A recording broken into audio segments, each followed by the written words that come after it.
Waalaikumsalam warahmatullahi. Alhamdulillahirabbil alamin. Allahumma shalli ala Muhammad wa ala ali Muhammad kama shallaita ala Ibrahim wa ala ali Ibrahim innaka Hamidum Majid. Allahumma barik ala Muhammad wa ala ali Muhammad kama barakta ala Ibrahim wa ala Ibrahim innaka Hamidum Majid. Kita lanjutkan lagi kuliah kita, mata kuliah hukum adat ya. Nah, sebelum mulai kuliah, saya ingatkan pada saudara supaya dan juga berniat ya, niatkan kuliah ini untuk mencari pahala, mencari berkah dari Tuhan ya. Nah, niatkan mencari pahala, mencari berkah dari Tuhan supaya ilmu yang kita bagikan ini bisa punya berkah untuk saudara.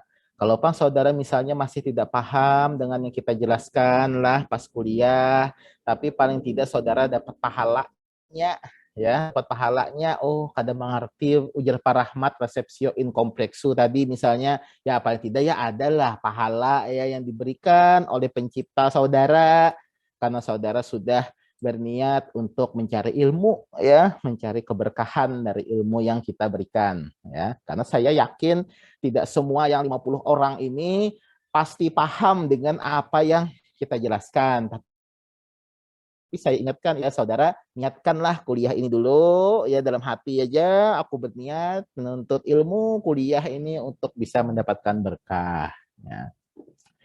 Nah, kita lanjutkan lagi kuliah kita hukum adat. Kemarin kita sudah menyebutkan pengertian hukum adat secara resmi ya. Nah, hukum adat secara resmi itu ada diatur di dalam Seminar Hukum Adat dan Pembinaan Hukum Nasional di Yogyakarta tahun 1975. Kemarin kita sebutkan hukum adat itu hukum Indonesia asli. Artinya hukum yang bersumber dari suku-suku asli Indonesia ya. Indonesia ini kan dia terdiri atas berbagai macam suku bangsa ya saudara. Saudara, dia semacam suku bangsa, lalu ada namanya bangsa Indonesia ya. Karena ada lagi suku yang berkekerabatan ya, bukan suku bangsa tapi suku yang bersumber dari kekerabatan juga ada ya. Nah, itu. Jadi hukum Indonesia asli yang tidak tertulis dalam bentuk perundang-undangan Republik Indonesia. Artinya hukum itu belum dituangkan dalam peraturan perundang-undangan, belum jadi undang-undang, belum menjadi hukum nasional ya. Nah, kemudian yang di sana sini mengandung unsur agama. Yang di sana sini mengandung unsur agama ya. Jadi ada hubungannya antara agama dengan hukum adat ya. Orang Indonesia tidak bisa dipisahkan dari yang namanya agama ya. Nah, kita beda dengan dengan bangsa Eropa yang sekuler ya. Di sana berkembang paham sekularisme. Sekuler itu apa? Paham sekularisme itu apa? Sekularisme itu artinya paham yang memisahkan ya antara aturan-aturan agama dengan aturan-aturan kemasyarakatan ya, aturan-aturan duniawi terpisah.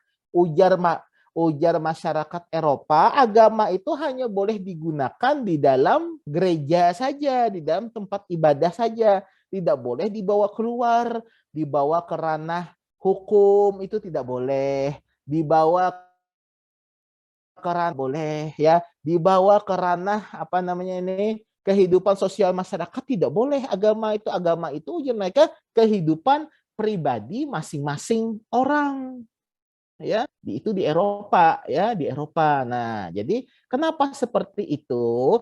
Karena bangsa Eropa ini saudara-saudara ya, mereka sudah mengalami suatu masa perubahan masa dari yang sebelumnya adalah masyarakat yang ada di bawah pengaruh gereja. Jadi gereja ini punya kekuasaan penuh ya. Bahkan kan saudara mungkin masih ingat kuliah pertama waktu PIH, pengantar ilmu hukum. Ada itu aliran hukum namanya aliran hukum Tuhan. Ya, kan hukum Tuhan namanya.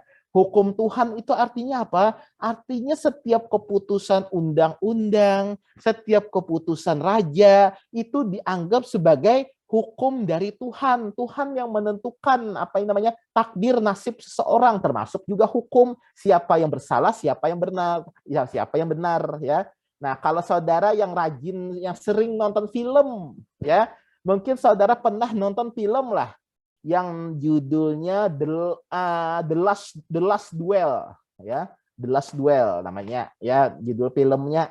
Nah, ya, kalau ya rajin cuma nonton Marvel aja sih tidak tahu, ya kan. Nah, tapi ada The Last Duel filmnya, film zaman apa ini namanya ya, medieval, ya, zaman Ujar Sairadi, ya, zaman orang menyebutnya zaman itu adalah zaman kegelapan, ya, zaman kegelapan. Nah, itu kan di film itu kan disebutkan ada dua orang yang bersengketa, ya, bersengketa. Ada satu orang yang punya istri, istrinya ini diperkosa oleh temannya, teman akrab, ya. Jadi teman akrabnya ini berkiranya saya tidak tahu, saya tidak memperkosa istri saudara.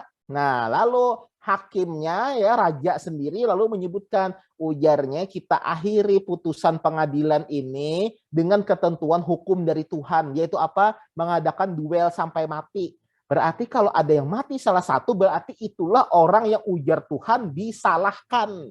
Dialah orang yang salah. Akhirnya duel dua sahabat ini ya berduel, akhirnya yang menang adalah yang punya istri, ya, yang pemerkosanya mati, ditelanjangi langsung oleh apa namanya, oleh tentara kerajaan pada waktu itu. Nah, itu menunjukkan pada masa itu ya kekuasaan gereja itu luar biasa, ya. Nah, lalu memasuki zaman ya pada masa itu gereja sangat kekuasaannya luar biasa. Lalu rupanya lama kelamaan masyarakat ini bosan dengan kelakuan gereja yang seperti ini, ya. Nah, lalu muncullah gerakan-gerakan yang ingin mengembalikan manusia itu supaya tidak terikat lagi gereja dengan kehidupan masyarakat, ya. Nah, nama gerakannya mungkin saudara pernah mendengar nama gerakannya Renaissance, ya. Renaissance. Nah, gerakan Renaissance ini kemudian akhirnya melahirkan sekularisme di Eropa. Di Indonesia tidak mengalami kita yang seperti ini, ya. Gerakan Renaissance kita tidak mengalami. Makanya gerakan-gerakan sekuler itu kalau di Indonesia itu tidak bisa diterima dengan baik karena tidak sesuai dengan kepribadian bangsa Indonesia, ya. Orang Indonesia ini sedikit-dikit di dalam perbuatannya selalu menghubungkan dengan agama, ya. Nah, selalu menghubungkan dengan agama. Nah, termasuk juga aspek-aspek hukumnya, ya. Termasuk juga aspek hukumnya, ya, yaitu hukum adat tadi. Jadi baik hukum adat yang tertuliskah, hukum adat tidak tertuliskah, selalu ada sangkut pautnya dengan agama, ya. Apalagi misalnya ya contoh kesultanan Bahari, ya, kesultanan lama itu kebanyakan ya. Kalau kesultanan berarti ini kerajaan Islam ya, sultan kan ya. Berarti ini mereka rata-rata memang menggunakan basicnya itu adalah sumbernya dari hukum Islam. Kayak misalnya Kesultanan Banjar, ya. Kesultanan Banjar ini dia menggunakan kitab hukum yaitu yang kita kenal dengan nama Kitab Sabila Muhtadin. Ada yang pernah baca Kitab Sabila Muhtadin? Kitab Sabila Muhtadin itu isinya saudara-saudara ya mirip gabungan ya hukum perdata ada di dalamnya tentang perkawinan ya, tentang segala macam, hukum pidana juga ada ya. Nah, hukum jinayah namanya ya kalau di dalam apa agama Islam itu istilahnya hukum jinayah ya, hukum pidana tentang cara menghukum orang yang membunuh, mencuri dan sebagainya. Hukum perdata tadi misalnya tentang jual beli dan sebagainya ya. Kemudian ada lagi hukum muamalahnya ya, muamalah tuh hukum perdatanya cuma lebih ke arah dagang ya. Nah, lebih ke arah dagang, misalnya jual beli, sewa menyewa dan sebagainya ya. Kemudian apa lagi ya? Sampai hukum-hukum pribadi orang ada diatur loh di dalam kitab Sabila Muhtadin itu ya. Kalau saudara pernah baca kitab Sabila Muhtadin itu ada loh di situ tentang apa ini namanya tinggi minimal jamban. Tahu jamban? Jamban tuh WC yang di pinggir sungai itu nah, ya. Ada diatur di situ, tinggi jamban tuh ada minimal, ya. Minimal tingginya itu 2 hasta. 1 hasta itu berapa senti? 1 hasta itu kurang lebih 45 senti. Jadi orang punya jamban itu minimal tinggi dinding kayunya itu adalah 90 senti, 2 hasta. Supaya kelihatan, supaya tertutup nih aurat orang yang lagi buang air tadi, ya. Nah, itu contoh hukum adat yang sebenarnya kitab itu detail sekali loh, ya. Datang Belanda, kitab-kitab ini dihapuskan, tidak diberlakukan, padahal bagus, ya. Bagus loh sebenarnya kitab-kitab kitab-kitab yang diterapkan di kesultanan ini ya detail sekali, ya. Itu kerajaan Banjar, ya. Ada lagi kitab di kerajaan Aceh, ya. Mi'ratu Tulab namanya, ya, di kerajaan Aceh itu, ya, nama kitabnya Mi'ratu Tulab, ditulis Abdur Rauf As-Singkili. Kalau Sabilah Mutadin tadi siapa penulis? Tahu lah. Orang menyebut beliau namanya adalah Datuk Kelampayan. Nama aslinya siapa? Syekh Muhammad Arsyad Al-Banjari, ya. Nah, kalau yang Mi'ratu Tulab di kerajaan Aceh itu, ya, itu juga kitab adat juga, ya. Itu kayak Sabilah Mutadin juga, isinya ada tentang muamalah, ada tentang fikih, cara beribadah, ya. Ada tentang jinayahnya juga, jinayah itu hukum pidana, ya. Ada juga tentang siasahnya, tentang politik di dalamnya, ya, lengkap kitabnya itu, ya. Ditulis oleh Abdur Rauf As-Singkili, nama beliau Syekh Abdur Rauf As-Singkili. Abdur Rauf As-Singkili ini begitu meninggal, beliau dimakamkan di di muara sungai. Ya, muara sungai, orang sana biasa menyebut muara sungai itu Kuala. Sama kayak kita Kuala Kapuas, ya kan? Kuala. Maka beliau diberi julukan Syekh Kuala atau Syah Kuala. Nah, ya. Lalu Syah Kuala itu yang jadi Universitas Syah Kuala di Banda Aceh. Sejarahnya seperti itu, ya. Nah, jadi itu contoh-contoh, ya, hukum adat yang dipengaruhi unsur agama, ya. Kitab Mi'ratu Tulab, Sabilal Muhtadin, kemudian kitab yang ditulis Syekh Al-Makassari itu, ya, di Makassar, ya. Kalau Syekh Al-Makassari itu, ya, Syekh Yusuf Al-Makassari, ya. Itu beliau lupa apa nama kitab itu, ya, agak panjang namanya, ya. Nah, kitabnya itu sama detailnya kayak Sabilah Muhtadin, kayak Mi'ratu Tulab juga, ya. Bahkan itu sampai kitabnya itu menulis tentang standar kapal-kapal orang Bugis, ya. Standar kapal orang Bugis, kapal apa itu namanya? Pinisi, ya, kapal Pinisi yang orang Bugis tahu nih, ya. Kapal Pinisi itu, asal saudara tahu, ya, kapal Pinisi yang benar, yang asli itu dia tidak menggunakan paku. Tidak pakai paku, ya. Jadi dia hanya menggunakan kuncian sudut kayu aja, ya. Nah, itu oleh Syekh Yusuf Al-Makassari itu dituangkan di dalam kitab beliau, ya. Jadi di dalam itu ada segala segala fikih, juga muamalah, ya, siasah, politik, jinayah, pidana, ya, muamalah, hukum perdatanya, hukum dagangnya, ya. Nah, itu, ya, jadi semuanya rata-rata mengandung unsur agama, ya, meskipun mungkin di dalam kitabnya tidak disebutkan, ya. Mungkin Al-Qur'an ayat berapa, hadis berapa tidak mereka sebutkan karena itu ujar mereka kitab hukum, ya. Nah, kitab hukum. Jadi ciri khasnya saudara-saudara, ya, kalau kerajaan-kerajaan Nusantara yang bercorak Islam itu, kalau dulu biasanya ciri khasnya itu ada seseorang yang memang tukang buat hukum, ya, tukang buat hukum, tukang buat kitab hukum ada, ya. Biasa mereka diberi gelar namanya mufti. Mufti, ya.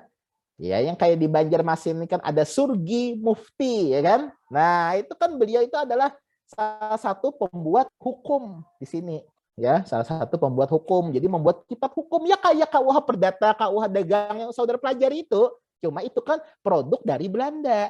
Kalau kayak Sabilah Muhtadin, Mi'ratu Tulab dan sebagainya itu, ya, itu adalah produk-produk asli Indonesia meskipun diwarnai oleh agama, ya. Nah, itu. Kalau agama lain, Bang, Pak, ada kah, Pak? Ada, ya. Kayak Hindu itu kan banyak ya kitab-kitab apa itu, ya. Apa namanya? Yang berbahasa Sanskerta itu ya, yang segala ada istilah Bhinneka Tunggal Ika segala itu ya, Arjuna Wiwaha, kemudian apa kitab apa lagi itu ya. Nah, itu kan kitab-kitab hukum juga. Nah, itu kita hukum itu bukan produk undang-undang. Pak, sampai sekarang kitab-kitab itu masih berlaku kok, Pak? Nah, sampai sekarang kitab-kitab hukum itu sudah tidak berlaku lagi karena kerajaan yang menggunakan kitab hukum itu sendiri sudah dibubarkan, ya. Sudah dibubarkan. Jadi kitab-kitab hukum itu tidak digunakan lagi. Padahal kalau saudara baca, ya, saya membaca Sabila Muhtadin Mi'ratut Tulab itu saya kagum dengan seh-seh itu ya. Ternyata mereka pintar, orang jenius mereka ini, ya. Cuma sebagian orang yang memperlakukan beliau sebagai orang suci, ya tidak salah juga sih sebenarnya orang suci. Cuma yang jelas beliau jenius. Bayangkan mengulah kitab hukum yang tebalnya itu ya 600 halaman, beliau sendiri yang bikin dalam tempo paling-paling cuma 1 atau 2 tahun. Cepat sekali loh. Ya. Sedangkan kayak kita Indonesia ini sampai sekarang tidak pernah bisa mengganti KUH pidana. Tidak pernah bisa ya. Berapa kali KUH pidana tuh hendak diganti oleh DPR yang jumlah DPR itu berapa orang? 500 orang, ya kan? DPR itu kan 500 orang ya. Tidak pernah sampai sekarang bisa selesai-selesai ya. KUH pidana yang versi Indonesia tidak pernah selesai-selesai. Sedangkan seh-seh zaman dulu beliau bikin sendiri aja. Setahun 2 tahun selesai dan sangat ditaati oleh rajanya, ya. Sangat ditaati oleh rajanya dan juga lah kerajaan-kerajaan bahari itu ya, kerajaan-kerajaan Nusantara itu meskipun mereka itu masih menggunakan hukum adat ya, tapi pola pikir mereka itu sudah modern ya. Kayak kita lihatlah sebagian contoh aja misalnya di daerah tanah Jawa ya, kan R.A. Kartini kan Raden Ajeng Kartini itu kan ya, dia memperjuangkan hak-hak perempuan jadi orang pintar, tapi coba saudara bandingkan dengan kerajaan Aceh ya. Coba saudara bandingkan dengan kerajaan Aceh ya. Di sana sultannya itu bukan sultan laki-laki, tapi seorang sultanah. Dan kalau tidak salah setahu saya orang sultanah di sana, sultanah bukan sultan, sultan kan laki-laki ya. Kalau sultanah berarti perempuan. Sultan perempuan ya. Kita kan gembar-gembor di sini ya, perempuan harus punya kesetaraan gender dan sebagainya. Nah, kerajaan Aceh sudah lama itu ya. Kami sudah menjadikan perempuan itu jenis sultanah, tidak tanggung-tanggung, bukan hanya sebagai anggota DPR jadinya ya, jadi sultan. Nah, itu ya betapa majunya pemikiran kita. Cuma negara kita ini oleh penjajah Belanda dibuat bodoh. Ya, dibuat bodoh, diberi kesan seolah-olah kita ini tidak punya hukum. Nah, itu ya, tidak seolah-olah tidak punya hukum. Padahal kita sudah punya hukum, kita punya kitab hukum macam-macam, cuma itu berlaku untuk masing-masing kerajaan. Ya, itu ya, makanya sengaja dibikin bodoh oleh penjajah Belanda. Ya, saudara mungkin banyak tidak mengenal kitab-kitab yang saya sebutkan tadi. Ya, saya pun juga baru tahu ketika saya mulai kuliah di UIN ya. Setelah saya buka, oh saya ternyata lebih bagus dari KUH Perdata. Ya, lebih masuk akal, lebih mudah diterapkan di tempat kita dibanding KUH Perdata. Nah, itu ya apa namanya? Kelebihannya cuma oleh penjajah Belanda, kitab-kitab itu tadi banyak dimusnahkan, sudah tidak ada lagi ya dihilangkan. Jadi yang ada ini ya biasanya kan yang disimpan aja oleh keturunannya ya atau mungkin kolektor ya, ada kolektor yang memang mengumpulkan seperti itu ya. Nah, itu ya, jadi itu.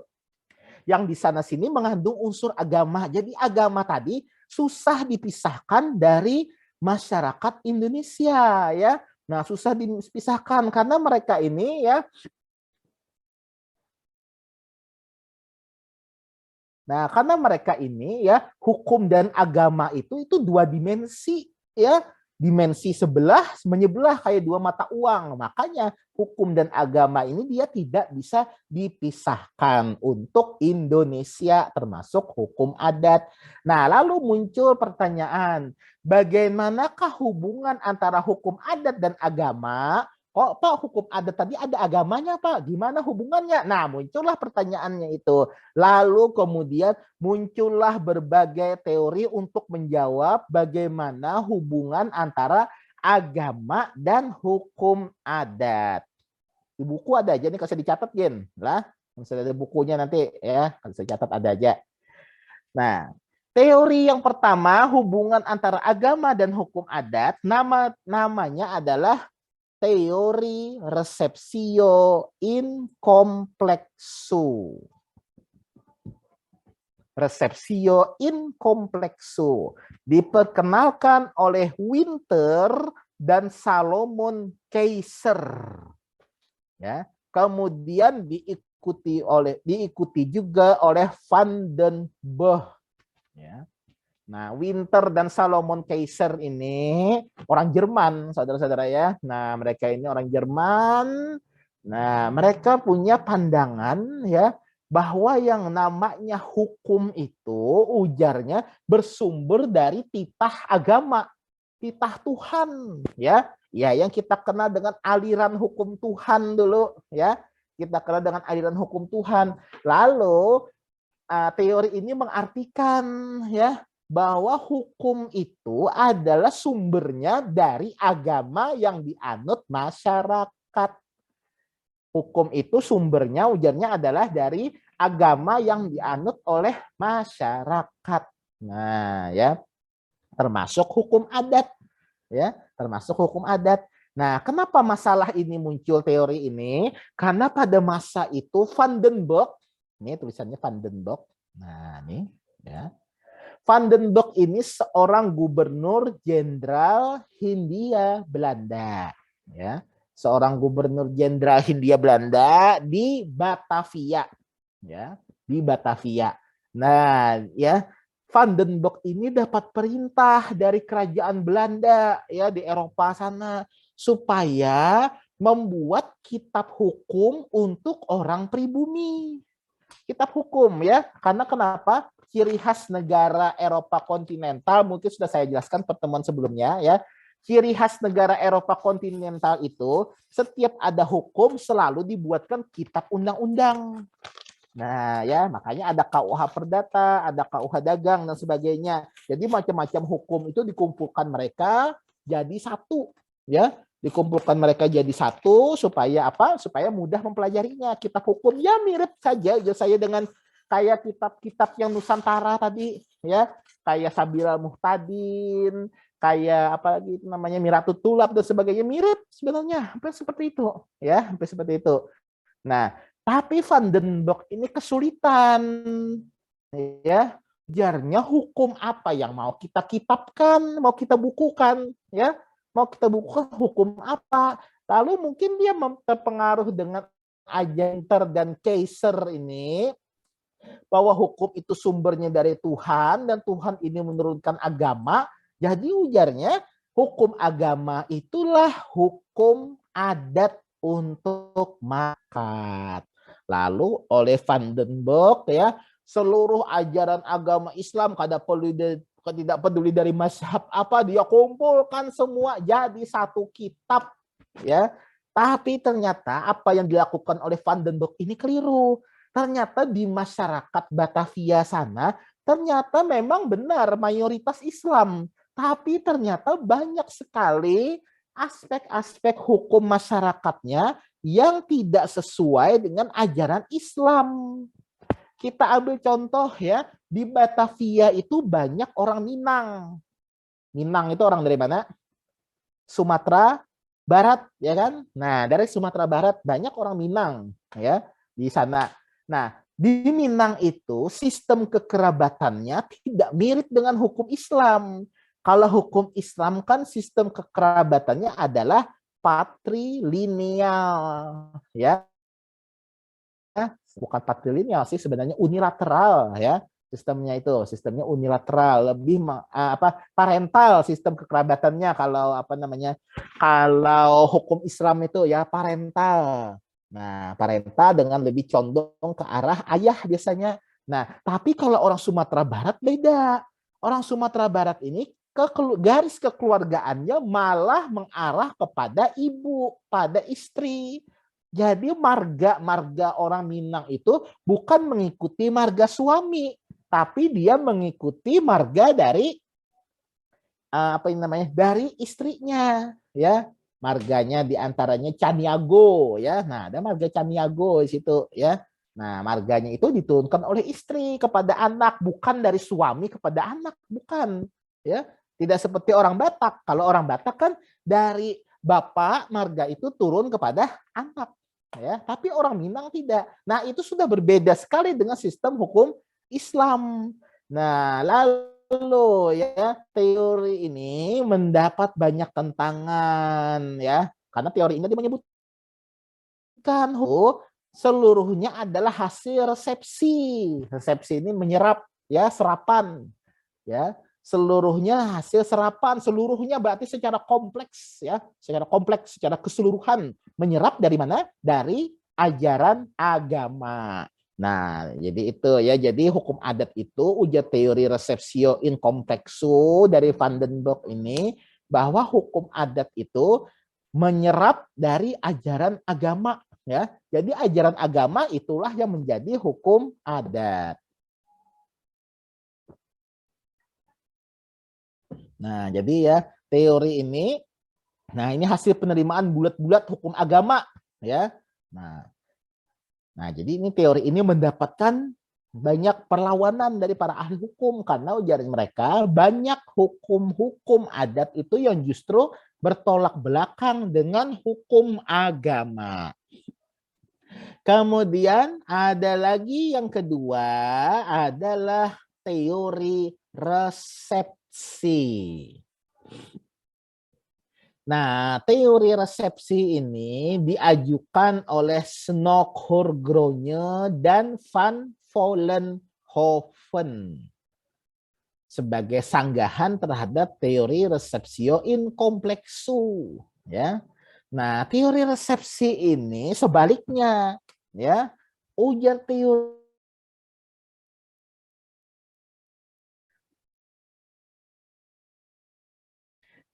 bahwa hukum agama itu meresap ke dalam masyarakat sepanjang dikehendaki oleh hukum adat, ya. Sepanjang hukum itu tidak bertentangan dengan hukum adat. Supaya apa ujarnya?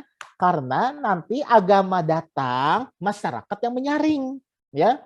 Apakah agama ini bisa diterapkan di masyarakat atau tidak? Kalau masyarakatnya keberatan, berarti hukum agama tidak bisa diberlakukan.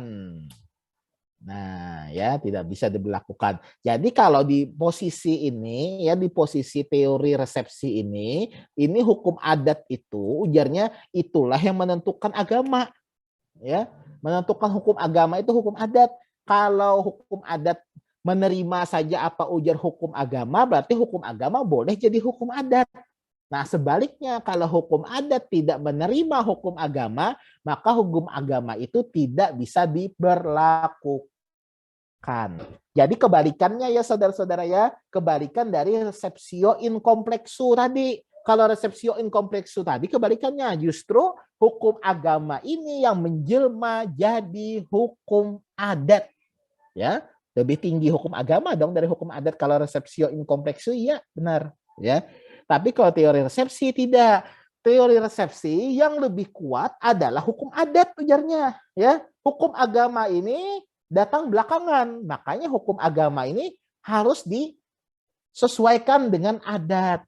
Nah, ini ya hukum agama ya teori resepsi ini yang banyak memecah belah masyarakat Aceh dan juga masyarakat Sumatera Barat. Nah, banyak memecah masyarakat di situ. Kenapa? Karena pada masa itu ya masyarakat Aceh dan masyarakat Sumatera Barat ini, masyarakat Minang ya, ini terbagi dua. Ya. ada yang namanya kaum adat. Kaum adat ini agamanya Islam, ya Islam. Cuma mereka lebih senang menjalankan adat mereka daripada ajaran Islam. Ya, ini agak ke agama Islam ya, karena contohnya ini memang wilayah Kesultanan Islam ya yang saya angkat ini. Nah, kenapa jadi hukum apa namanya ada kaum adat, mereka agamanya Islam tapi mereka enggan meninggalkan ajaran adat mereka. Misalnya adat mereka itu ya suka berjudi, suka taruhan, ya. Suka berjudi, suka taruhan ya. Nah, misalnya balap di Sumatera Barat itu ya. Nah, itu kan mereka sering menjadikan tuh ajang taruhan, sabung ayam juga ya.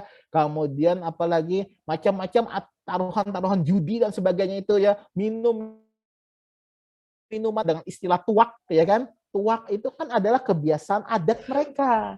Nah, kebiasaan adat mereka ini kaum adat. Ada lagi golongan yang satunya adalah golongan yang ingin menerapkan Islam secara benar, ya, secara murni. Nama kaumnya ini biasa dikenal dengan istilah kaum padri. Paderi tulisannya ya, kaum padri. Nah, ini kaum-kaum ini adalah kaum yang ingin menerapkan aturan Islam secara murni, ya. Jadi ujarnya dalam Islam tidak boleh ada judi, tinggalkan, jangan judi. Di dalam Islam dilarang minum tuak, tinggalkan minum tuak, minum ciu dan sebagainya. Yang lagi ngetren nih minum amer kahir, lah haram itu lah, jangan coba-coba diminum ya saudara-saudara ya. Masuk ke parut ikam, kamu memasukkan hal barang haram ya ke dalam perut saudara, itu jangan diminum lah. Judi misalnya ketujuh empat apa namanya itu, apa namanya tuh, binary option itu judi itu ya, binary option itu judi, jangan ikut-ikutan lah ya. Itu kada halal hasilnya, biar saudara menang terus gen ya. Kalau pang rajin 4 binary option ya, itu judi itu ya, judi. Nah ya, jadi itu ya, dua kaum ini saling berseteru ya. Yang satu ingin menggunakan adat, yang satu ingin menggunakan hukum agama. Nah, lalu datanglah si Snokhorgronya ini dengan membawa teorinya ini tadi. Lalu kaum adat tadi merasa didukung oleh pemerintah Belanda ya. Nah, lalu terpecah belahlah kerajaan Aceh, kerajaan Pageruyuang di Sumatera Barat itu ya. Nah, itu lalu apa namanya? Teori ini sering digunakan untuk memecah belah kerajaan Islam pada masa itu. Nah itu ya. Nah, ini kalau udah Snokhorgronya ya, mungkin sudah saya jelaskan kemarin siapa Snokhorgronya ini ya, sudah kemarin. Nah, itu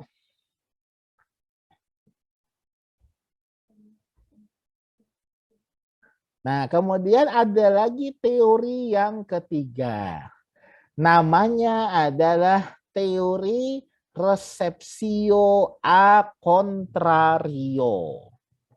Receptio a contrario ya, ini berarti kontraknya dari teori resepsi. Nah, ini yang yang menyampaikan teori ini diantaranya adalah Kiai Haji Hazairin nih ya. Nanti saudara kalau kuliah hukum waris Islam masih dengan saya, saudara akan banyak nih mempelajari buku-buku dari beliau Hazairin ini ya. Nah, ujar Hazairin dengan teori receptio a contrario, hukum adat itu adalah sesuatu yang berbeda dan tidak boleh dicampur adukkan dengan hukum Islam. Sehingga keduanya masih tetap terpisah dengan hukum agama, maksud saya itu ya. Mereka itu tetap terpisah ya, tetap terpisah. Kenapa? Karena hukum adat ya hukum adat, hukum agama ya hukum agama.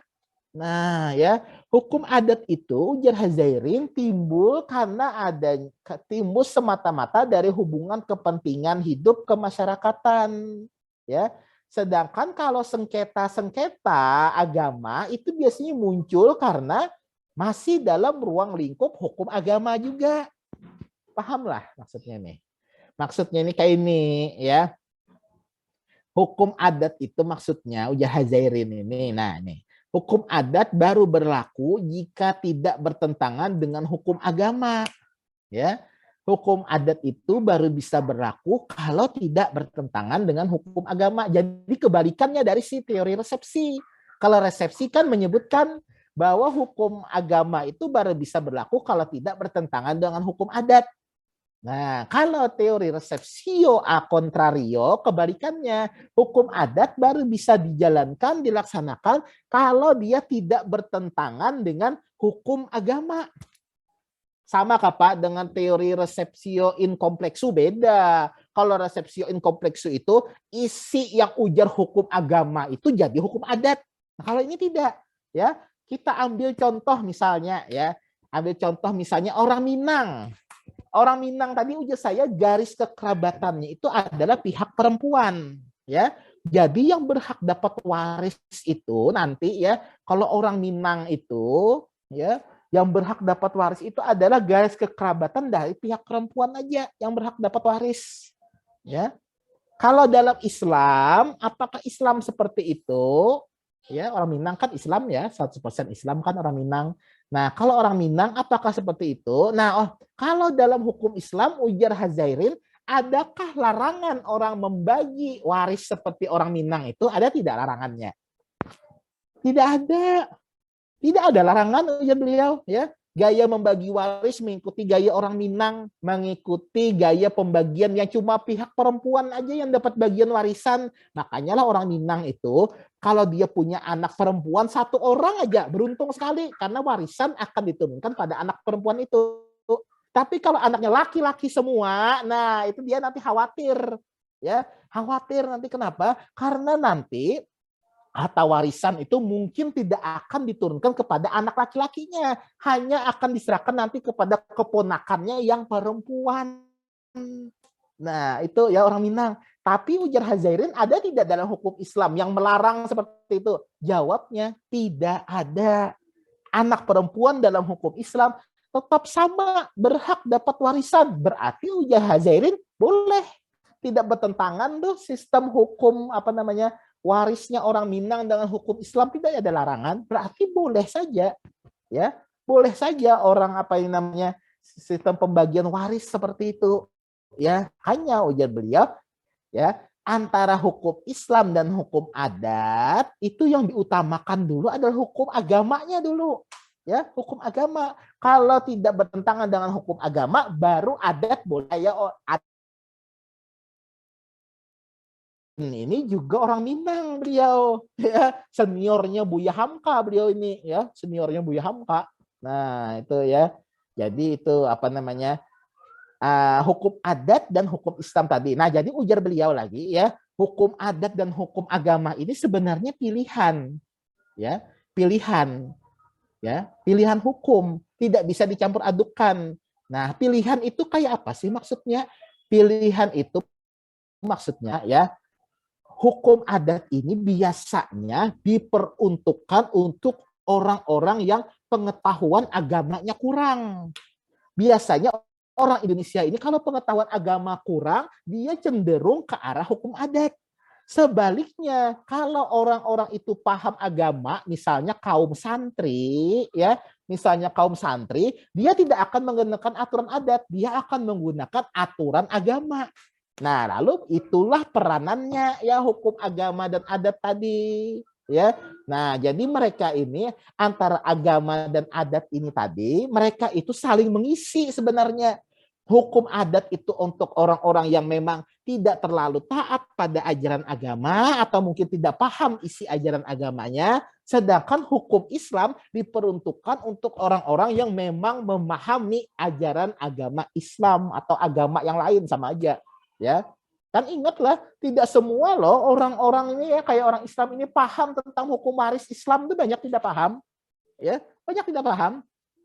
Biasanya kalau orang yang tidak paham terhadap hukum waris Islam, dia enggan untuk berbagi waris berdasarkan hukum Islam.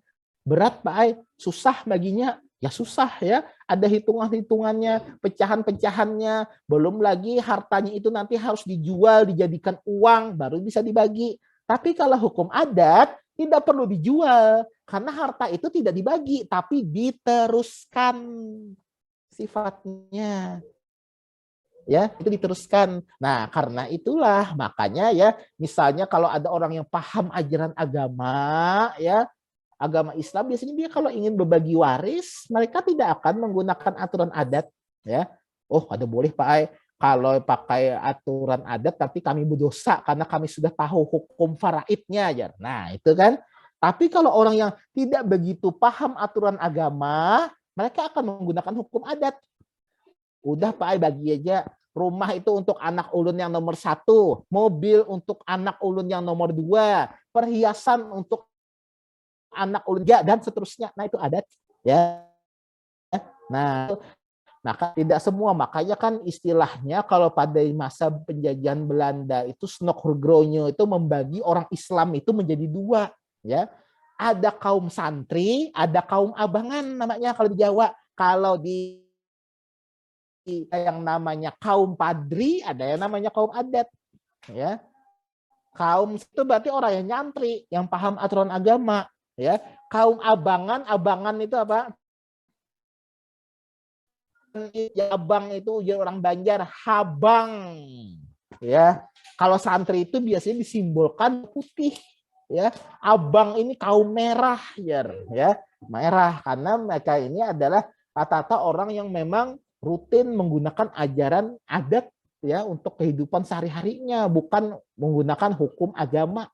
Nah, itu ya. Jadi itu teori yang ketiga, teori resepsio a contrario namanya ya. Kemudian, nah itu sudah ya, jadi teori-teori hubungan antara hukum adat dan agama sudah selesai. Selanjutnya dasar berlakunya hukum adat. 1, dasar filosofis. Dasar filosofis hukum adat apa? Adalah Pancasila. Dasar filosofis hukum adat adalah Pancasila. Jadi kalau kita balik, kalau hukum adat itu bertentangan dengan Pancasila, hukum adat itu tidak boleh berlaku. Ya. Hukum adat itu dasar filosofisnya adalah Pancasila. Jadi kalau ada hukum adat yang tidak sesuai dengan filosofis Pancasila, maka itu tidak boleh diberlakukan. Hafal aja kalau Pancasila kalau ya, hafal aja kan? Nah, adakah Pak hukum adat yang bertentangan dengan Pancasila? Ada. Contohnya hukum pidana adat. Ya, hukum pidana adat yang menggunakan hukuman fisik. Ya, hukuman fisik itu tidak boleh. Contohnya kayak apa? Hukum pidana adat yang tidak diperbolehkan. Contoh misalnya di masyarakat Dayak yang namanya hukum adat ngayau. Ada orang Dayak di sini pernah dengar ngayau? Ngayau itu budaya potong kepala. Kepala musuh itu yang kita berseteru bermusuh boleh dipotong kepala ya. Jadi kepala itu sudah dipotong bawa ke rumah, gantung di muka rumah ya. Tuh ya. Siapa yang bisa memotong kepala musuhnya, dia yang menang, dia yang dianggap benar dalam hukum ya. Itu kira-kira bertentangan dengan sila apa yuk? Sila 1, kemanusiaan yang adil dan beradab ya. Iyalah, 1, kemanusiaan yang adil, ketuhanan yang Maha Esa, jelas bertentangan dengan agama. 2, kemanusiaan yang adil dan beradab. Nah, itu beradab tidak perbuatan seperti itu? Beradab tidak? Tidak beradab ya, tidak beradab. Nah, ya masa orang misalnya pelanggaran pidana lalu potong kepala ya, ya kan? Atau contoh lain apalagi ya, hukum pidana adat yang lain misalnya ya yang sanksinya sanksi fisik. Ya, kalau sanksi materi boleh aja, tidak apa-apa. Sanksi denda ya boleh, tidak apa-apa. Tapi kalau sanksi fisik, misalnya contoh yang lain, hukum adatnya masyarakat Madura, supaya seimbang nih. Tadi kan contohnya Dayak yang pertama, contoh kedua adalah suku Madura. Madura itu punya aturan adat yang namanya carok. Pernah dengar namanya carok? Carok itu apa? Orang ada yang mengartikan carok itu keroyokan, padahal keliru saudara ya. Carok itu perang tanding, duel.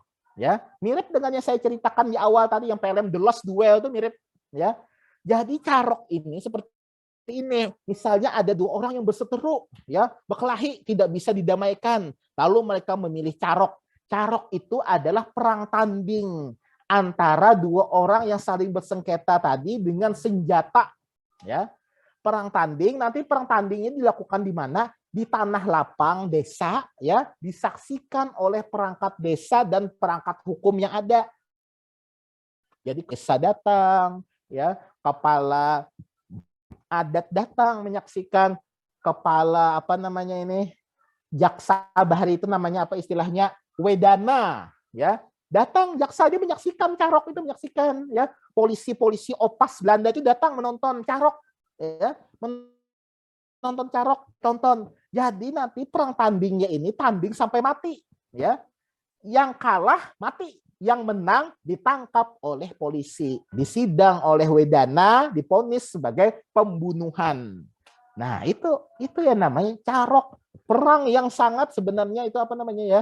Sangat adil ya, sangat gentleman, perang tanding sampai mati, 1 lawan 1, bukan keroyokan, bukan ya. Orang kan banyak matikan carok itu keroyokan, salah.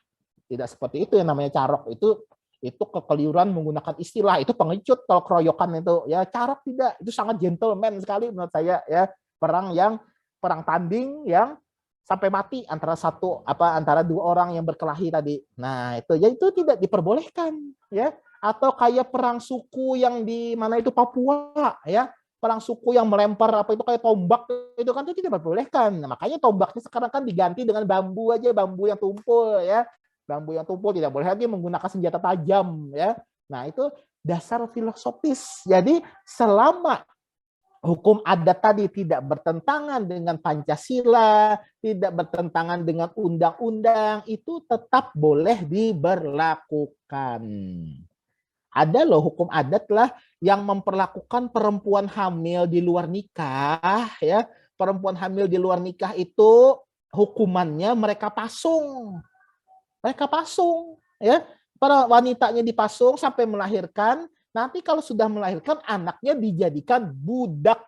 Ada itu di daerah Indonesia Tengah dan Indonesia Timur, ada itu dijadikan budak anaknya, ya. Makanya nanti ada marga budak mereka, ya. Marga yang lahir dari keturunan orang yang hamil di luar nikah. Itu tidak boleh juga, tidak beradab juga, itu tidak diperbolehkan menurut dasar filosofis, ya. Nah, itu dasar filosofis aja nanti di buku ya ada nih ya penjelasannya. Nah, kemudian ya. Oh, suara saya double. Sebentar ya, kita diamkan sebentar.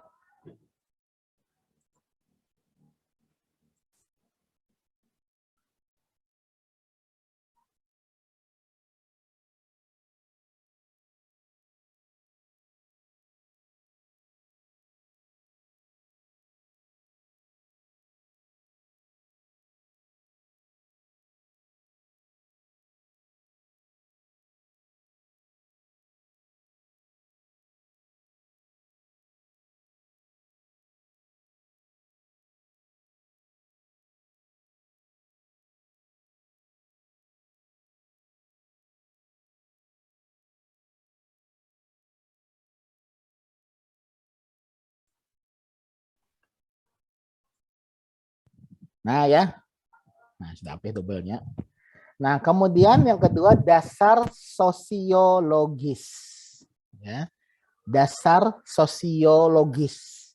Nah, ini artinya ya hukum adat ini ya. Nah, karena dia sesuai dengan falsafah Pancasila, jadi dia otomatis juga akan diterima oleh masyarakat. Makanya nanti hukum adat ini dia bisa menjadi dasar untuk pembinaan hukum nasional, ya, sebagai juga sarana sosial kontrol. Nah, jadi ya hukum adat ini fungsinya untuk mengontrol masyarakat, ya, mengontrol masyarakat supaya masyarakat itu tidak anarki. Bayangkan misalnya saudara-saudara ya, tidak ada hukum adat. Saudara lewat di depan toko orang ya berjualan, langsung saudara ambil. Ya, saudara kan tidak ingin mengambil barang orang itu karena takut pada hukum. Hukum apa yang saudara pikirkan? Kalau saudara tidak kuliah di Fakultas Hukum, mungkin tidak terpikir yang namanya hukum pidana, tidak terpikir. Tapi saudara itu sudah merespon, oh ini orang jualan, jangan kita ambil barang dia. Kalau ingin mengambil harus kita beli.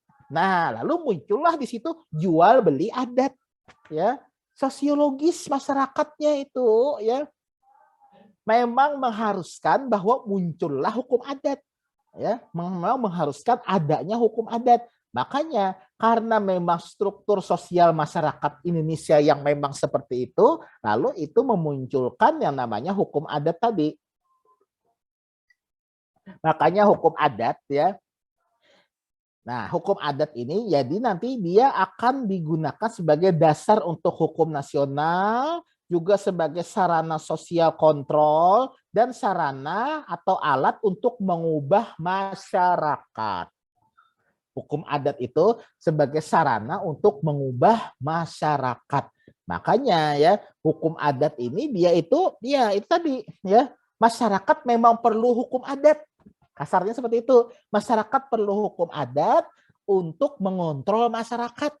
Ya, masyarakat perlu hukum adat untuk mengontrol masyarakat itu sendiri. Nah, saudara, misalnya apa ini tadi namanya?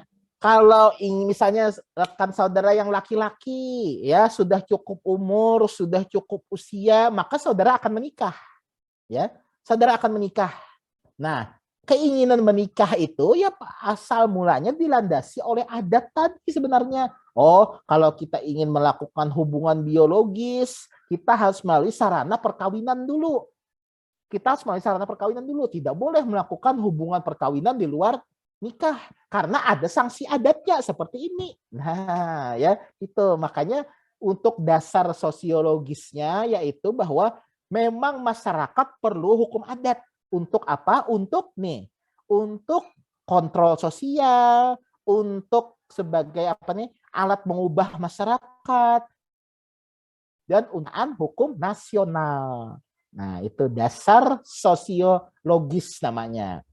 Ya, memang masyarakat yang memang menginginkan hukum adat itu. Makanya masyarakat tidak mencari ke KUH Perdata, tidak.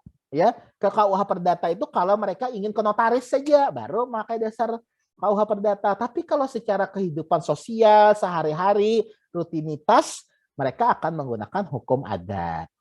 Ya, memang keinginan masyarakatnya yang menginginkan hukum adat itu. Ya, nah itu double lagi sebenarnya. Nah, kemudian dasar yuridis. Itu sebentar ya, suaranya itu double.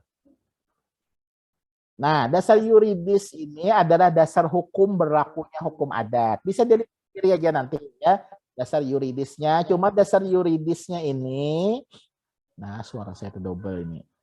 Nah, intinya itu bisa saudara temukan di dalam Undang-Undang Kekuasaan Kehakiman. Ini yang baru ini 2012 ya, saudara-saudara ya.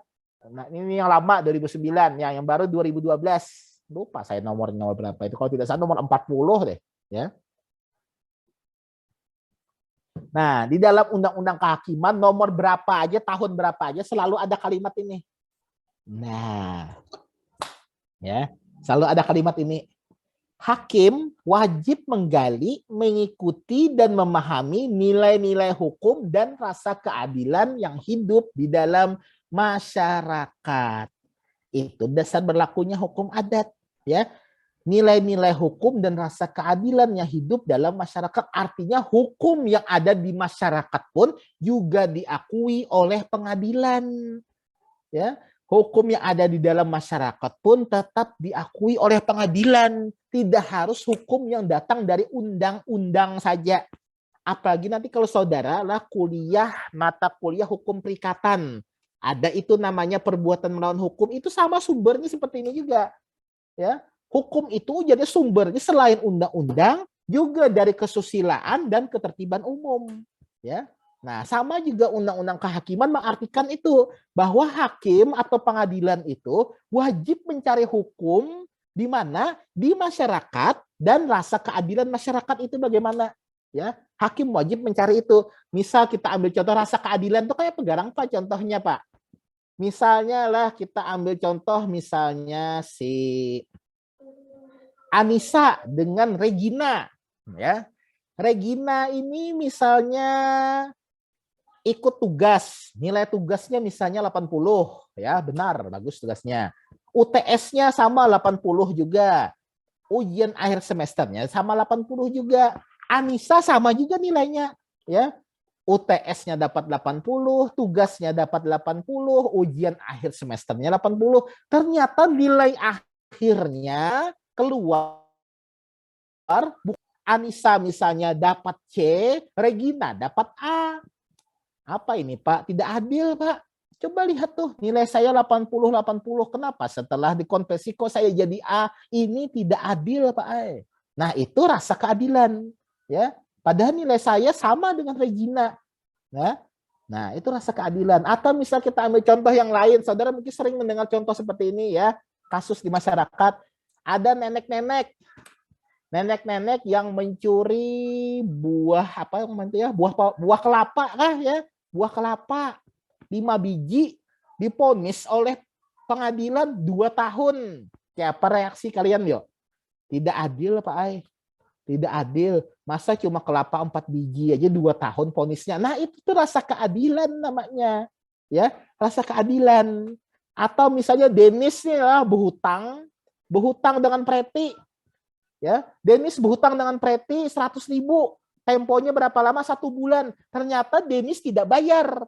Ujar Preti, Denis bayar hutangmu. Tidak, aku tidak mau bayar. Nah, di situ muncul rasa keadilan dari si Preti.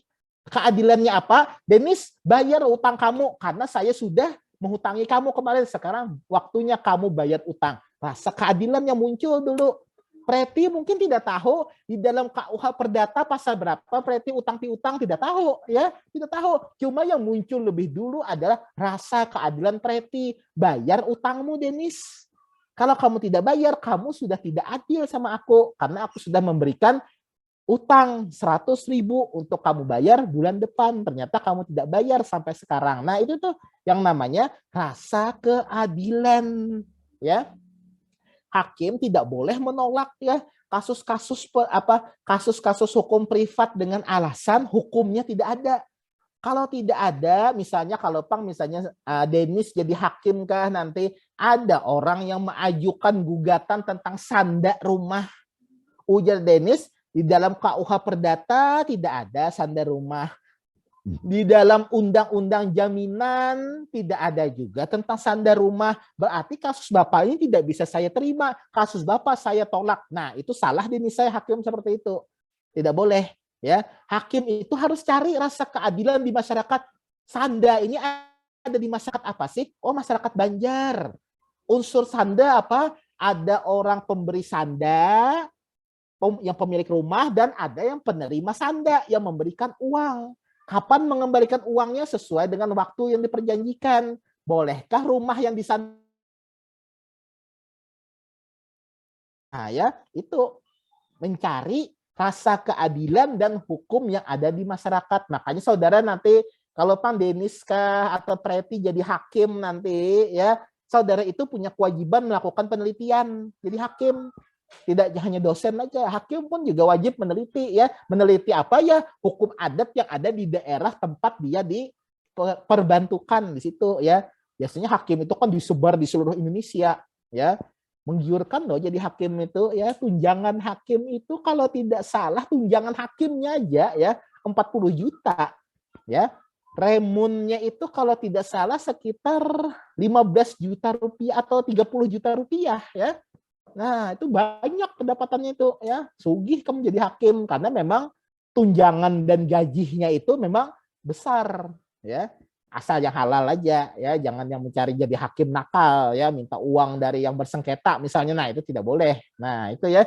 Jadi itu sumbernya tadi adalah Undang-Undang Kekuasaan Kehakiman yang terbaru itu 2012, ini masih 2009 ya. Nah, itu. Nah, jadi itu ya sumber-sumber dari hukum adat tadi ya, dasar dari hukum adat tadi.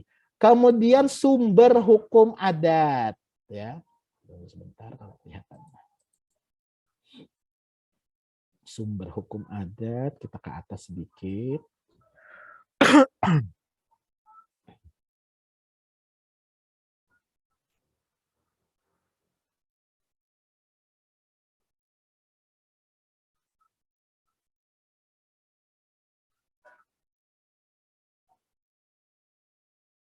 Sumber.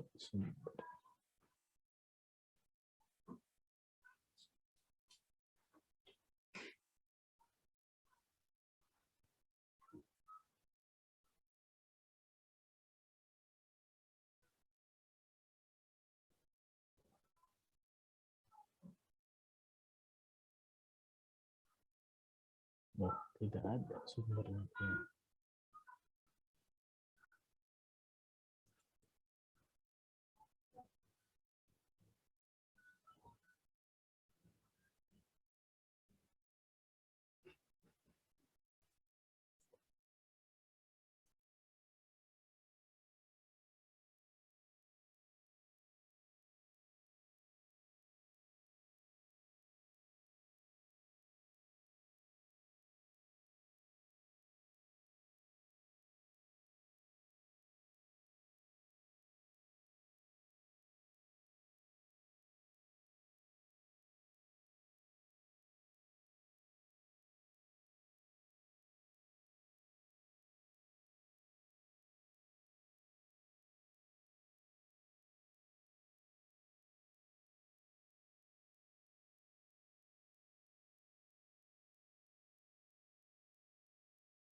Sumber hukum adatnya udah saya diktekan aja dah, sumber hukum adat ya. Sumber hukum adat itu ada 5 ya. Ada 5 sumber hukum adat ya. Kalau sudah punya bukunya silakan buka halaman 16 ya. Banyak ini nih buku yang lama slide saya ini ya. Pantas halamannya berbeda ya. Nah, yang di buku yang saya itu ya ada di halaman 16. Sumber hukum adat yang pertama adalah kebiasaan. Kebiasaan itu apa? Kebiasaan adalah suatu perilaku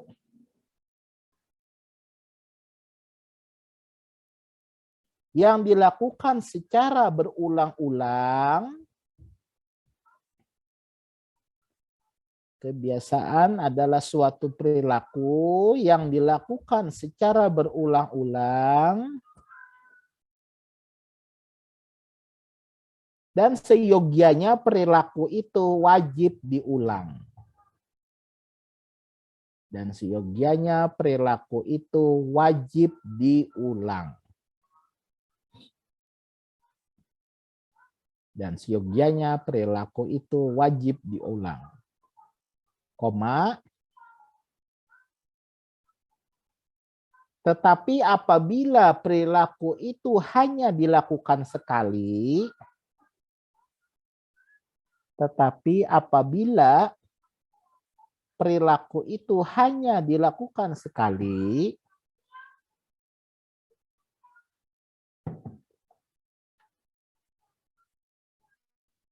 namun menimbulkan keyakinan,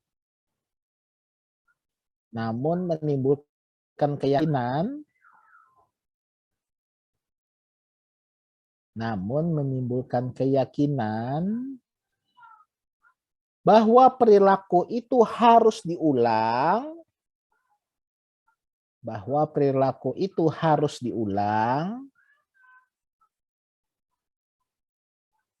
itu juga disebut dengan kebiasaan.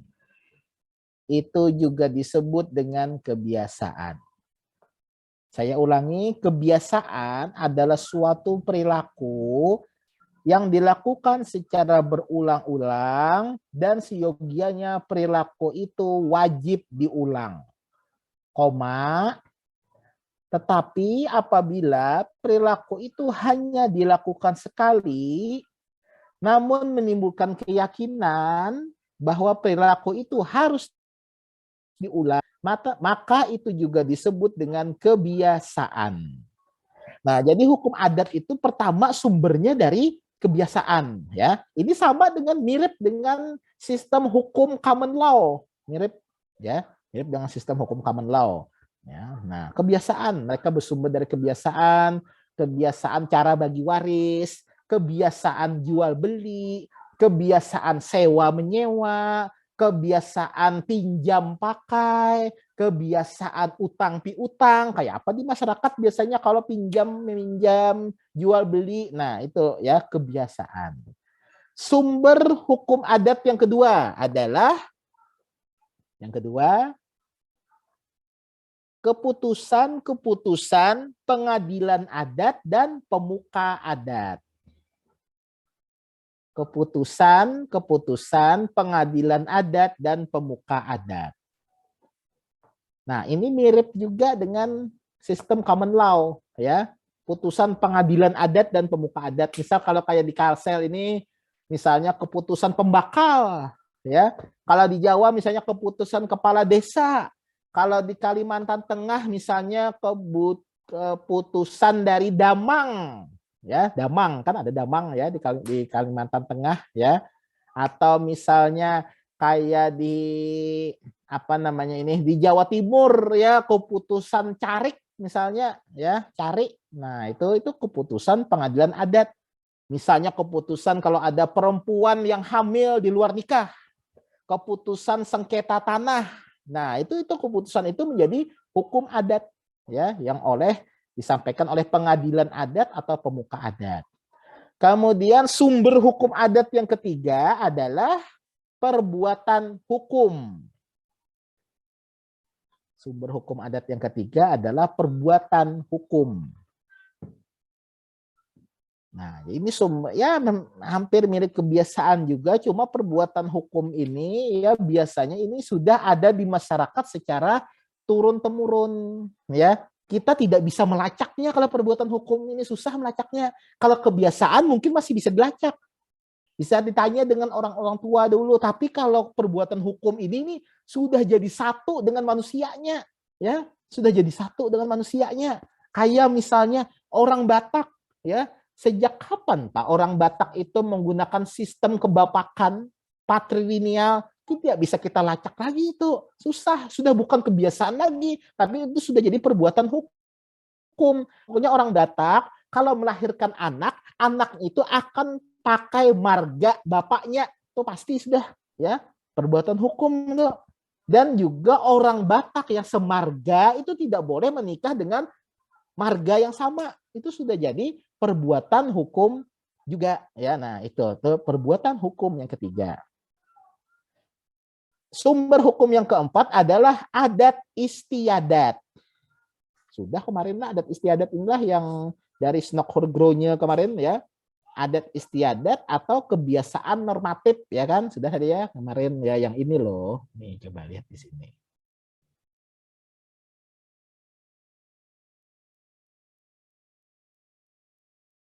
Nah, ini ya yang Snokhurgronya kemarin. Nah, ya. Nah, adat istiadat atau kebiasaan normatif, yaitu kebiasaan yang berwujud tingkah laku yang berlaku di masyarakat, itu adat istiadat, ya. Nah, kemudian yang kelima, sumber hukum adat yang kelima adalah kesadaran hukum dan rasa keadilan yang hidup di masyarakat. Kesadaran hukum dan rasa keadilan yang hidup di masyarakat. Nah, ya, jadi kesadaran hukum itu pun juga bisa jadi sumber hukum adat, ya. Kesadaran hukum itu juga bisa jadi sumber hukum adat. Misalnya lah di suatu kampung, ya, kampung yang mungkin masyarakatnya masih sangat tradisional. Misalnya di kampung itu belum pernah ada terjadi pencurian. Ada loh kampung seperti itu ada, ya, tidak pernah terjadi pencurian. Nah, ya kayak kampung apa itu di Jawa Barat itu, ya, suku apa itu namanya. Nah, itu tidak pernah terjadi pencurian. Misalnya terjadi pencurian di kampung itu, ada maling misalnya mencuri ayam, ya. Muncullah kesadaran hukum masyarakat. Ini maling, kalau kita biarkan dia akan mencuri lagi. Caranya bagaimana supaya dia tidak mencuri lagi? Nah, itu, ya. Atau kemarin, ya, ada kemarin itu contoh, ya, ada seorang seorang pejabat atau apa yang menyinggung suku Dayak, ya, di Kalimantan Kalimantan Timur atau apa itu, ya, Kalimantan Timur, ya, lupa saya itu, ya, atau Kalimantan Tengah, ya, menyinggung, lalu oleh pengadilan adat Dayak pejabat ini mereka berikan sanksi, ya, memberikan sanksi yaitu membayar kepada masyarakat itu berupa berapa ini ya, apa namanya, mangkok atau guci ya, guci yang dari keramik itu ya. Mereka kalau tidak salah minta 3.000 mangkok keramik yang mereka minta ya. Nah, kenapa seperti itu? Karena mereka masa sadar kalau dibiarkan terus nanti kita suku Dayak ini nanti dihina orang terus. Harus kita beri efek jerak untuk mereka ya. Harus kita efek jerak untuk mereka. Nah, itulah mulai saat itu muncullah hukum adat ya. Karena adanya rasa kesadaran hukum tadi ya, muncul adanya kesadaran hukum bahwa apa namanya, hukum di masyarakat ini ujarnya harus kita tegakkan, tidak boleh dibiarkan kayak gitu aja. Nah, itu asal mulanya hukum adat. Akhirnya nanti lalu lah putusan, lalu muncul kesadaran hukum tadi, kemudian melahirkanlah putusan pengadilan adat. Putusan pengadilan adat nanti diulang-ulang terus oleh generasi selanjutnya, lalu terciptalah kebiasaan. Ya, atau bisa juga kebiasaan nanti melahirkan yang namanya kesadaran hukum lalu kemudian melahirkanlah putusan pengadilan adat, sama. Bisa terbolak-balik gitu ya, bisa terbolak-balik seperti itu. Nah, lalu dari situlah muncullah, lahirlah hukum adat ya. Beda dengan hukum nasional. Kalau hukum nasional lahirnya kayak apa? Hukum nasional itu dibentuk oleh siapa? Presiden bersama-sama dengan DPR ya, yang membentuknya. Nah, tidak seperti hukum adat. Hukum adat terjadi karena ada kebiasaan, karena ada putusan pengadilan adat, karena adanya perbuatan hukum, karena adanya juga kesadaran hukum dari masyarakat tadi. Ya, oke, sampai di sini ada yang ingin ditanyakan dulu? Mungkin ada yang kurang jelas.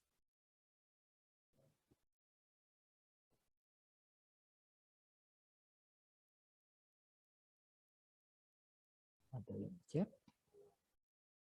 Oh. Tidak ada? Kalau tidak ada, kita akhiri dulu. Silakan presensinya diisi di Simari ya, isi Simari. Tadi sudah saya periksai juga, ada yang kameranya aktif terus ya, ada yang tidak aktif sama sekali dari awal ya. Nah, itu ya sudah lambat sudah ya, sudah selesai. Jadi tidak perlu saya ingatkan lagi ya.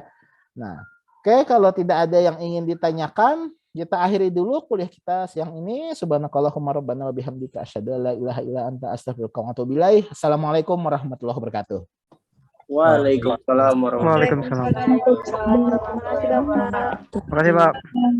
Terima kasih, Pak.